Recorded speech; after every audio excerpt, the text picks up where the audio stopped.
polis saja kita akan kerjasama. Kalau besok lusa siapa yang pergi report polis, kita tak nak bertanggungjawab. Itu kata putus kita lah. Saya dari jauh boleh datang, rakan-rakan saya, ayahanda, Alka dari jauh boleh datang, semata-mata nak bantu niaga sini. Tapi masih ada niaga masih tak ambil peran. Kita nak bantu dia, tapi dia sendiri tak ambil peran, mana kita nak bantu. Inilah saya hari ini saya pesankan, kalau mana-mana peniaga, sampaikan pesan, kalau mana-mana peniaga kat Kuala Pulau Polis hari ini, kita tak akan kerjasama. Kalau dia buat besok lusa, kita tak nak tanggungjawab. Itu dia cari jalan sendirilah. Ini kata putus. Dan lepas ni apa tindakan dia, ikhlas akan kita akan bagi tahu.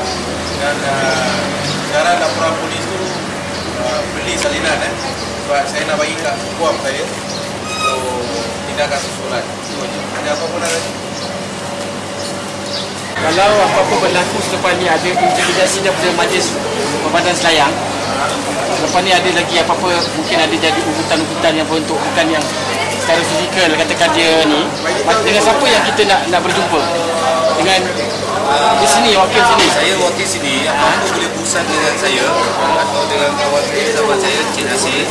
Kita datang, dekat situ ada nombor telefon.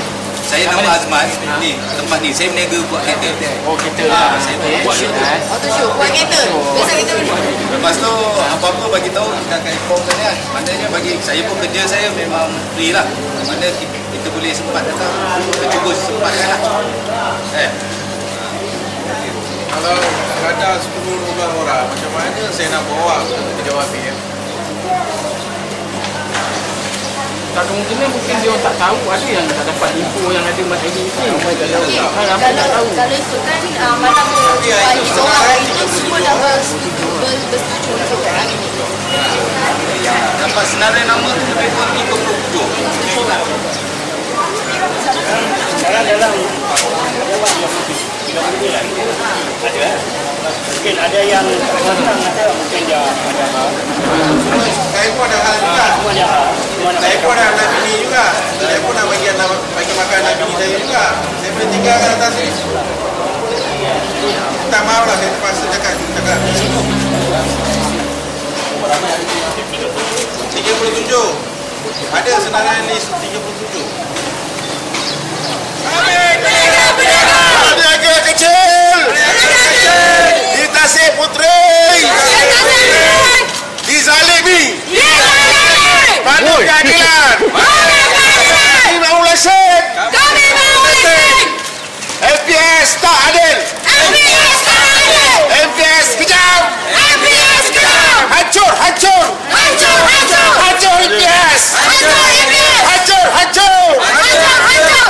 MPS, pandu lesen, kami nak berniaga.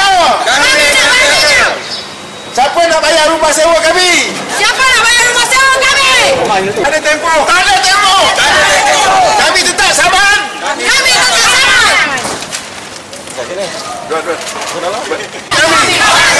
orang Melayu. Di pinggir. Peniaga Melayu.